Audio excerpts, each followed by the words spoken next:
Good day guys, ito share na naman namin sa inyo itong ginagawa namin na Nissan Navara. Yan, 2017 model. Ang gagawin namin ay turbo cleaning sa catalytic converter cleaning. So ito, papakita ko sa inyo. Ito yung turbo niya na nabaklas namin. Ayan. Ang natakbo pala ng unit is 160,000 kilometer. Ayan. So napakadumi na po yung kanyang mga turbo parts. Ayan, tulad niyan. Ayan o. Grabe na yung build up ng carbon doon sa mismong turbo, sa loob ng turbo. Ayan. Then ito naman guys, yung catalytic converter. Ayan, nililinisan namin. Ayan, ginagamitan namin siya ng pressure wash para tumalsik yung carbon deposit dyan sa loob. Ayan, kung makikita nyo, pinasukan na namin siya ng pressure wash, pero ang hina pa rin nung labas ng tubig. Ibig sabihin lang yan, makapal na yung carbon na nag-build up doon sa loob. Ayan o, nagbabak pressure na yung tubig. So, ibig sabihin talagang barado na. Ayan. Yung kanyang catalytic converter. Ayan o. So, dito guys, ay nilagyan namin ng sabon. Para sabon, pwede na. Ayan. Para malinis yung loob. Yun o. Grabe itim o. Nakita nyo guys, may mga buo-buong mga carbon na namuo dun sa loob ng catalytic converter. Ayan. So, grabe. Satisfying. So, kapag naikabit to ay talaga namang hingang-hinga na yung exhaust. Ayun o, grabe, may buo-buong lumalabas. Ayan o. Ayan, malinis na siya. Unti-unti na siya nililinis. So, mas maganda isabay to kapag kayo ay maglilinis ng turbo. Isabay nyo na rin yung cleaning ng catalytic converter. Para at least maalwan yung labas ng exhaust. Ayan, malinis na. Pero mamaya may lalabas pa diyang itim-itim. Yun, nailabas niya. So, advisable na gawin to guys kapag 100,000 km na yung natakbo ng unit nyo.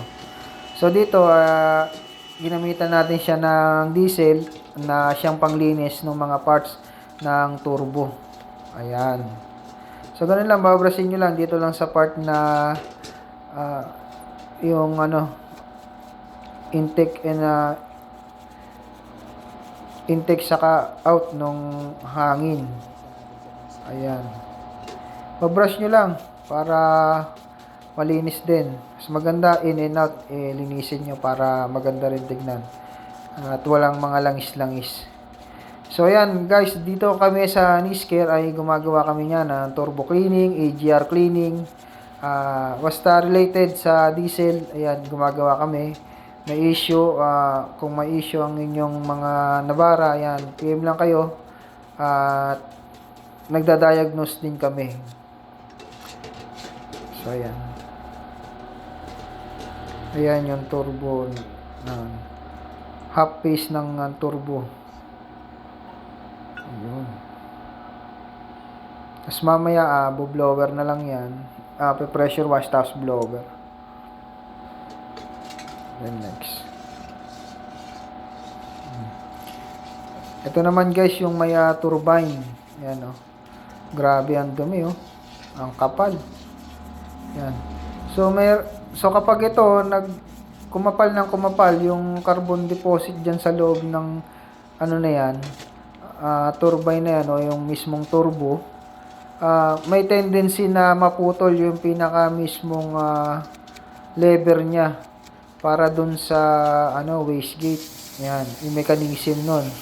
So meron lever yan na once naputol yon ay hindi na mag-activate ang inyong turbo.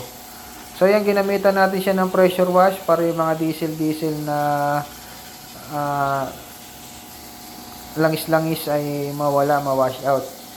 So kapag kayo ay nag-pressure wash ng inyong turbo, especially yung doon sa may center, kailangan nyo pong i-blower ng matagal hanggang sa matuyo po yung tubig. Ayan. Kitang-kita naman yung difference, oh, malinis na. Ayun. So, yan po ang gawang Nisker. Ayan. Malinis na. Ayun, oh. So, yan yung lever na sinasabi ko na pwedeng maputol kapag nag-build up na yung makapal na carbon. So, dito guys ay ina-assemble na natin yung turbo. Yan. Mabusisi natin ina-assemble yan. Kailangan hindi tayo magkamali dyan. Kasi kapag nagkamali tayo dyan ay baklas ulit ang mangyayari. So, may tendency na mag-leak yung hangin. Mag-leak yung exhaust gas dyan sa pagitan ng sa gitna ng turbo. At pwede rin mag-leak ng oil kapag mali ang pagkaka-install natin. So, dapat kung ano mo siya tinanggal, ganun mo din siya ibabalik. So, yan, binubuo na natin siya.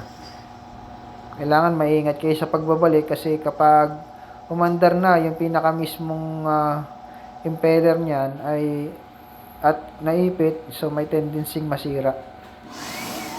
Ayan. So, dito guys ay tinetesting na natin yung turbo na nabuo natin. Ayan. Ayun, oh. Sumisipol ang turbo pa ni sir. So, sa 160, goods na goods pa siya, oh. Ayan. Wala pang problema.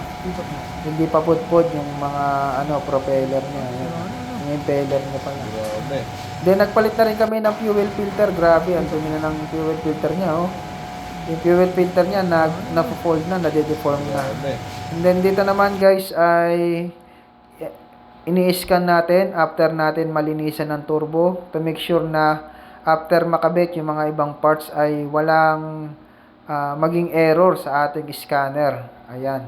So, ini-scan natin, ginagamitan natin ng OBD scanner after na magawa yung mga mechanical parts, and then may electronics po kasi dyan na tatanggalin ka like yung turbo actuator and then yung iba.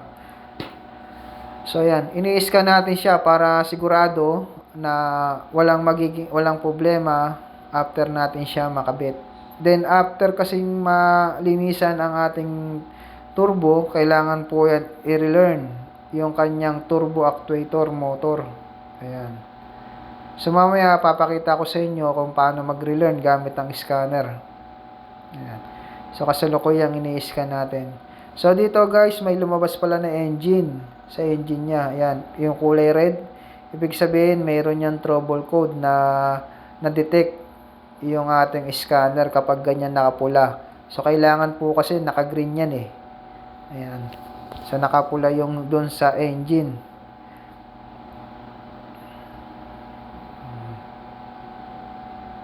Ayan.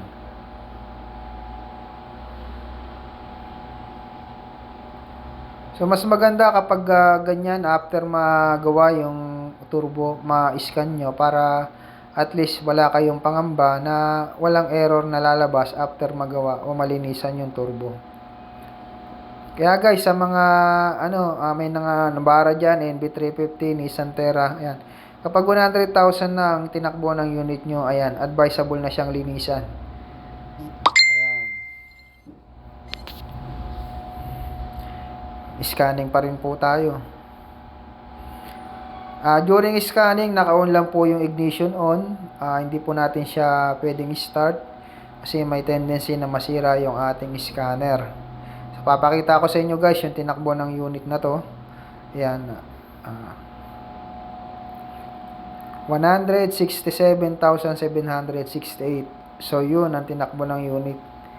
Kaya grabe na pala yung carbon buildup dun sa mismong turbo at dun sa catalytic.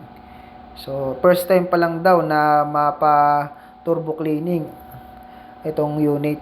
Yung EGR cleaning nagawa na sa ibang shop, and then dito na sa atin yung turbo cleaning. Ayan. Ayan, complete scanning na tayo guys. Ayan, ang lumabas ay P0380 glow relay. So, kapag ganyan ang trouble, kalimitan yan sa battery ang problema niyan. Umihina yung supply ng battery. Itong battery ni sir mukhang bago pa. Kaya yun. Hindi lang siguro na-scan after mapalitan ng battery. Ayan. Kaya may lumabas na trouble code dun sa engine. So after natin maklear yung DTC, wala nang lumabas. Then ngayon guys, ito na yung ating turbo boost control actuator relearning. So ayan o.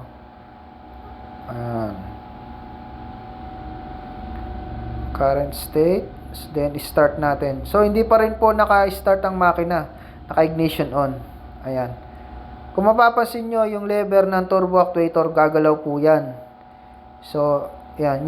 Yung process na yan is para ma-relearn o mag-back to original yung position ng ating turbo actuator. Ayan. So, maganda pong ginagawa yan kapag tayo po ay nagbabaklas ng turbo. Para po yung position ng ating turbo actuator, ayan, is completed na o ma-relearn siya. Ayan. Pag ganyan completed na, ibig sabihin, complete na po yung process ng relearning. Then, scan natin. Check tayo sa data stream niya. Sa live data tayo. Ayan, sa all signals, select all, okay. And then, start yung engine. Ayan. Ayan, check natin yung mga sumusunod na sensor, temperature, mga parameters ng mga readings kung pasok ba dun sa range. Kasi dito malalaman natin kung may problema, especially kapag yung ganyan, exhaust gas yan. Malalaman natin yan. So, okay naman so far during scanning, wala naman ako nakitang problema. At okay naman lahat ng reading na basa ng ating scanner. So, yun lang. Okay yung ating pagkakagawa ng turbo cleaning. So, ayan. So, maraming salamat guys sa panonood. At huwag niyo pong kalimutan mag-subscribe sa ating YouTube channel. Ayan, sa mga hindi pa nakasubscribe, please subscribe. Maraming salamat po sa inyong suporta. God bless po sa inyong lahat.